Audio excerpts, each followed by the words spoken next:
Good morning everyone. In this video we are going to see class 11 chapter number 2 biological classification. In this video we are going to see what are protists. We have already started this chapter. We have to revise protista.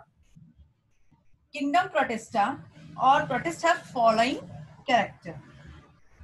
Protists include unicellular colonial और unicellular eukaryotic organism, यानी इसमें जो organism होते हैं वो unicellular होते हैं, eukaryotic होते हैं और अकेले भी रह सकते हैं या वो ग्रुप में भी रह सकते हैं।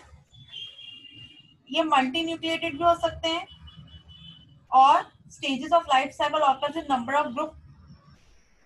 Organism possess nuclear membrane and mitochondria. इनके पास माइटोकॉन्ड्रिया और न्यूक्लियर मेम्ब्रेन भी प्रेजेंट होती है। इसका जो फ्लैजिला है वो 9+2 के स्ट्रैंड में होता है और बाकी सारे सेल, क्योंकि ये यूकेरियोट है तो बाकी सारे सेल ऑर्गेनेल भी इसमें प्रेजेंट होते हैं। The organism include protista, represent diverse way of life. Many are photosynthetic autotrophs, unicellular, algae and diatoms, जिन्हें हम phytoplanktons भी कहते हैं, और ये heterotropics भी नेचर के हो सकते हैं। इसके हमको कुछ मेंबर्स पढ़ने हैं, जैसे कि क्राइसोफाइट्स, डाइनोफ्लैजिलेट्स, स्लाइम मोल्ड्स और प्रोटिस्ट और protozoans. Let us start one by one. पहला मेंबर हमको जो देखना है वो क्राइसोफाइट्स। इसमें हमको डायटम्स और एल्गीज देखना है। Let us C.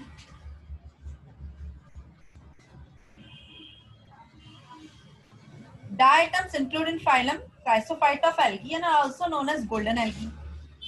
They have been grouped under two categories, namely Pineta type and centric type. Pineta types are bilateral symmetrical and centric type are radially symmetrical. Bilateral मतलब एक किसी भी plane से दो equal half में टूट सकते हैं और रेडियली सिमेट्रिकल मतलब किसी भी प्लेन से काटो वो दो इक्वल हाफ में ही टूटेंगे। डायटम्स होते हैं वो माइक्रोस्कोपिक होते हैं, सिंगल सेल्ड होते हैं and cell is called as shell, SHELL. They are present both in fresh water and salt water. Flagella नहीं होता है इसमें।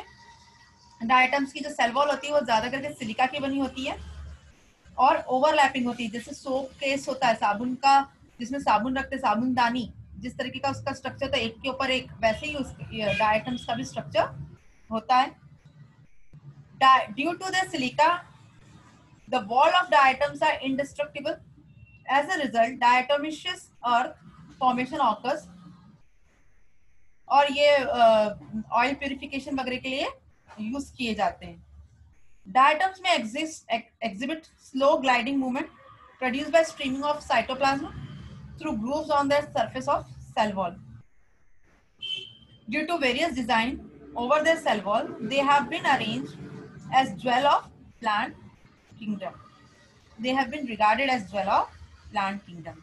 अगर हम नेक्स्ट मेंबर की बात करें डाइनोफ्लैजिलेट्स की, ये भी सिंगल सेल्ड होते हैं, मोटाइल होते हैं, इनके पास दो फ्लैजिला होता है इसलिए इसको डाइनोफ्लैजिलेट कहते हैं। रिजर्व फूड मटेरियल इसका ऑयल और पॉलीसैकेराइड के फॉर्म में होता है। ये इसकी जो मेन मेंबर है रेड एल्गी, इसकी कुछ स्पीसीज जो होती है वो पॉइजनस होती है। इसकी जो सेल वॉल है वो सेल्यूलोज की बनी होती है। जनरली ये मराइन होते हैं। एसेक्सुअल और सेक्सुअल एसेक्सुअल रिप्रोडक्शन करते हैं, सेक्सुअल रिप्रोडक्शन इसमें एब्सेंट होता है। हम नेक्स्ट मेंबर देख लेते हैं यूग्लिनॉइड्स। इसका रिसेंट एग्जांपल है, मोस्ट इजी एग्जांपल है यूग्लिना। ये यूग्लिना का डायग्राम है। आपको सबके मॉर्फोलॉजिकल कैरेक्टर्स याद करने हैं।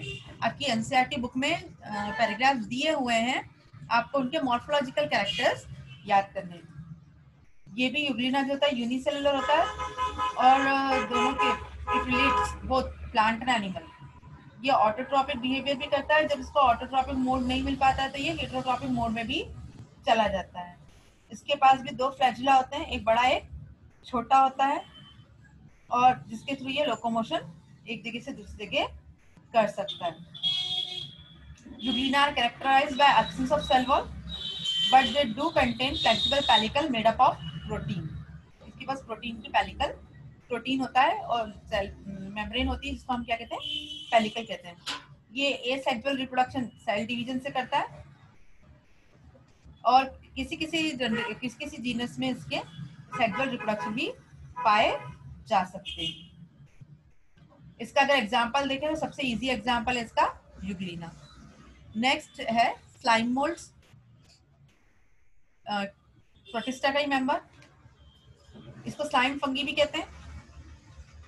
Consist of peculiar group of organisms have several features which are animal-like in their vegetative stage and plant-like in their reproductive stage.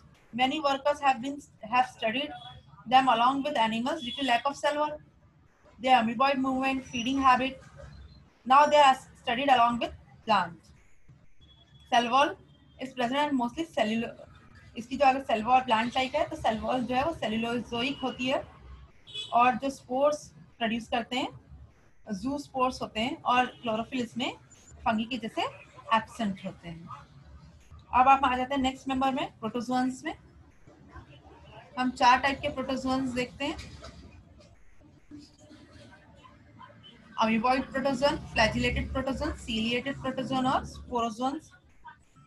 Protozoan amoeboid protozoan का एग्जांपल है अमीबा, ये सूडोपोडिया के थ्रू वर्क करता है। Flagellated protozoan का example है Euglena. Ciliated protozoan का example है पैरामीशियम, इसकी मेम्ब्रेन के ऊपर सीलिया होता है। और स्पोरोजोन ये मलेरिया का जो कॉज करता है, प्लाज्मोडियम वाइवेक्स, ये इसका एग्जांपल है। ये स्पोर कंडीशन में डिजीज, मलेरिया डिजीज को किसी ह्यूमन के अंदर कॉज करता है। तो we have finished kingdom protozoa. In the next video, we are going to start with our next kingdom, that is Plantae, and then fungi. Sorry, not Plantae, fungi, and then Animalia. Thank you.